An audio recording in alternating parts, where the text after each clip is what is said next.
Now let's look into the one of the most important concept and the statistical testing is multiple testing. So as we have mentioned previously, there is a saying in statistics: torture the data long enough and it will confess. I'm repeating that.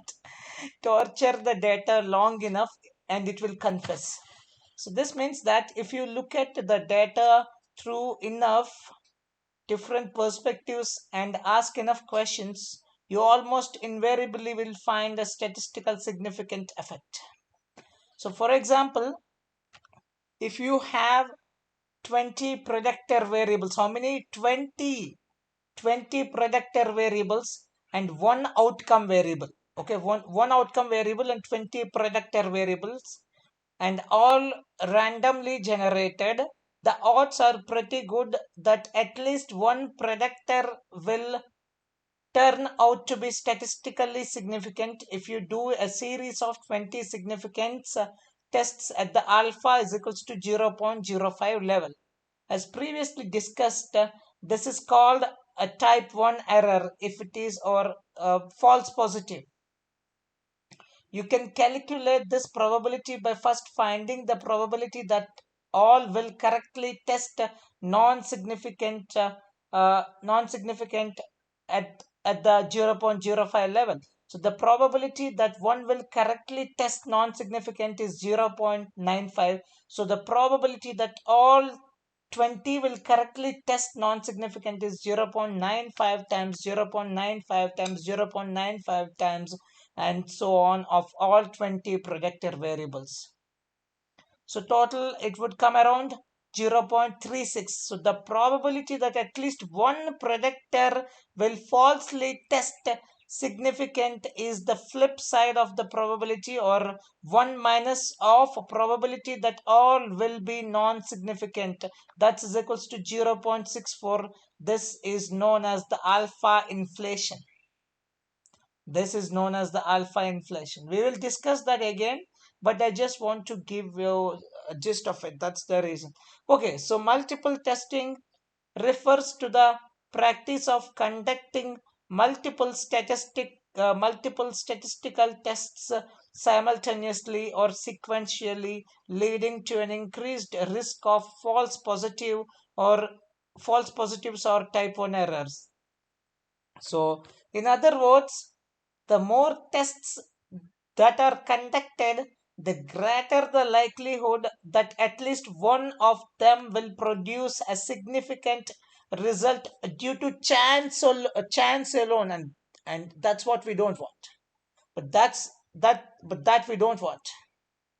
So that's what now multiple testing refers to the practice of conducting multiple statistical tests either simultaneously or sequentially, leading to an increased risk of false positives or type 1 errors. In other words, the more tests that are conducted, the greater the likelihood that at least one of them will produce a significant results due to chance alone. So from this, we will have the adjusted p-values, uh, accounting for doing multiple tests on the same data. So after doing the multiple tests on the same data, you will get an adjustment of p-value. So adjustment of p-values. Then overfitting, because of this, you will have the overfitting, even they fit the noise also. And we'll also have alpha inflation. Just now we have discussed. If you want to understand better, I can explain it one more time. But the alpha inflation is the multiple testing phenomena. This is multiple testing phenomena in which alpha, the probability of making a type 1 error, increases as you conduct more tests. That's what the example I have given you before. Okay. Okay, so I will explain, or else I don't think you will understand.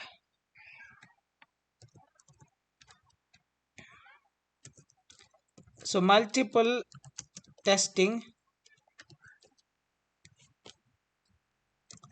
in that alpha,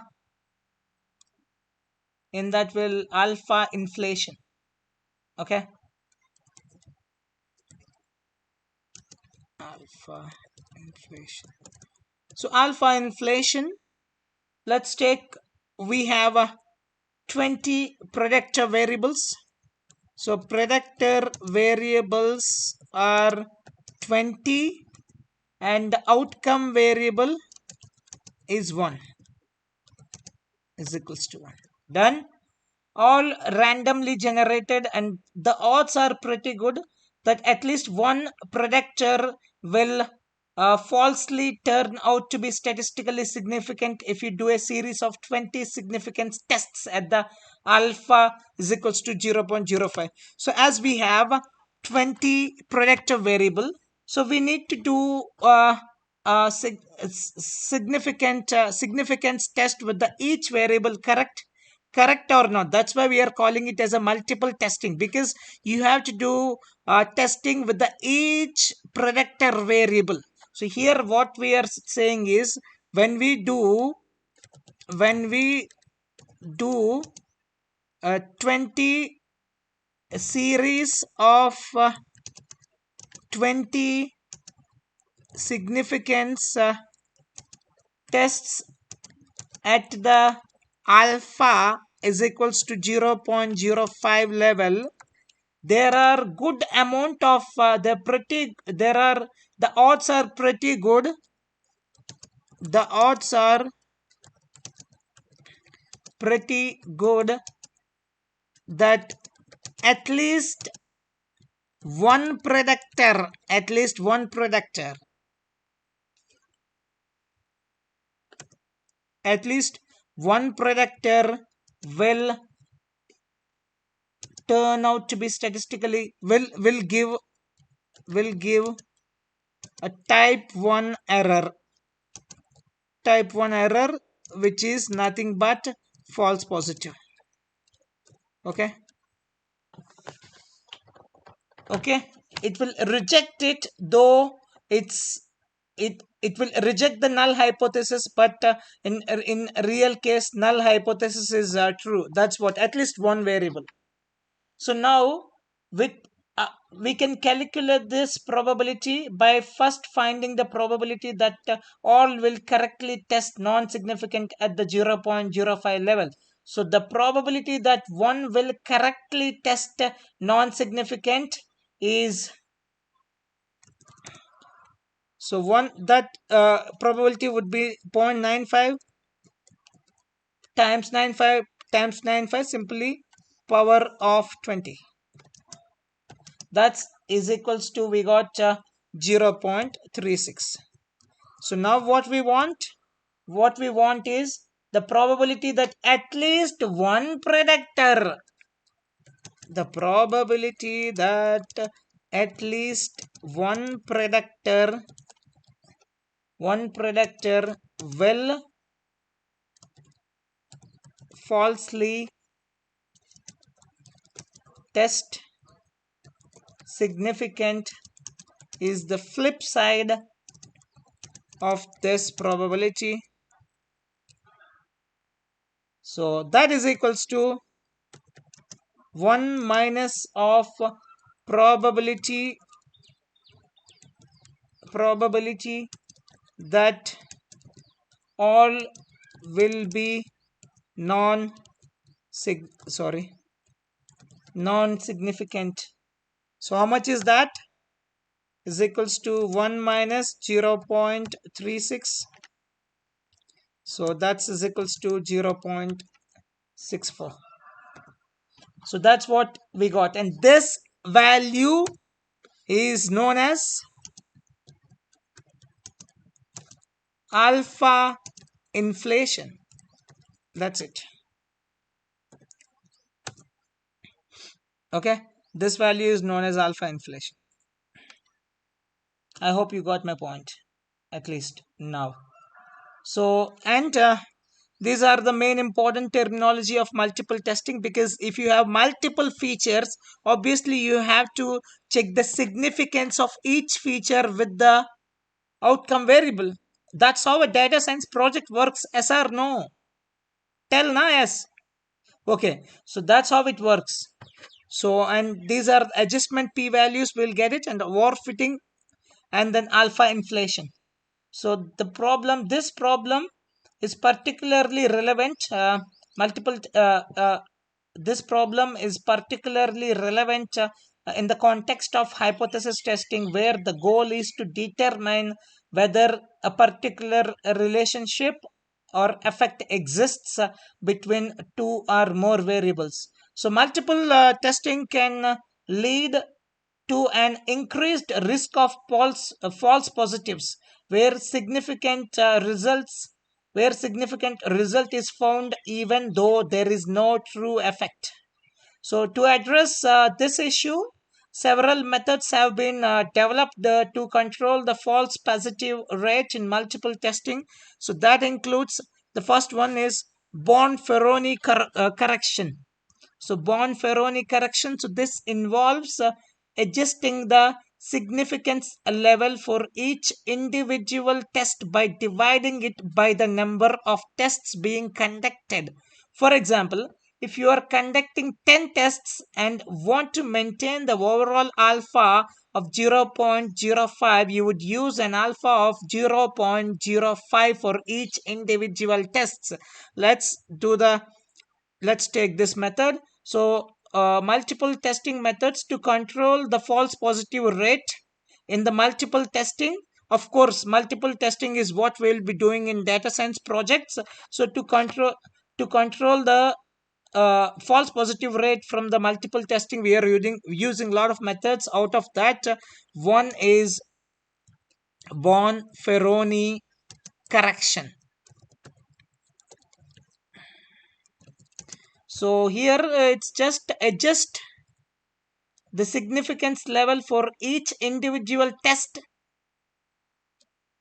adjust the alpha for each individual test by dividing it by the number of tests being conducted.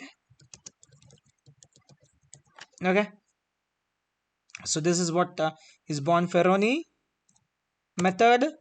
And in our example, so how many features we have? Total predictor variables are 20. So tests we will be conducting is 20. And what's the alpha level? Alpha is equals to 0.05. Overall we want to take. Now the adjusted alpha, now overall alpha is 0.05. Now we want to use an adjusted alpha. Corrected alpha is equal to tests divided by alpha, and then print corrected alpha is equals to corrected. Okay,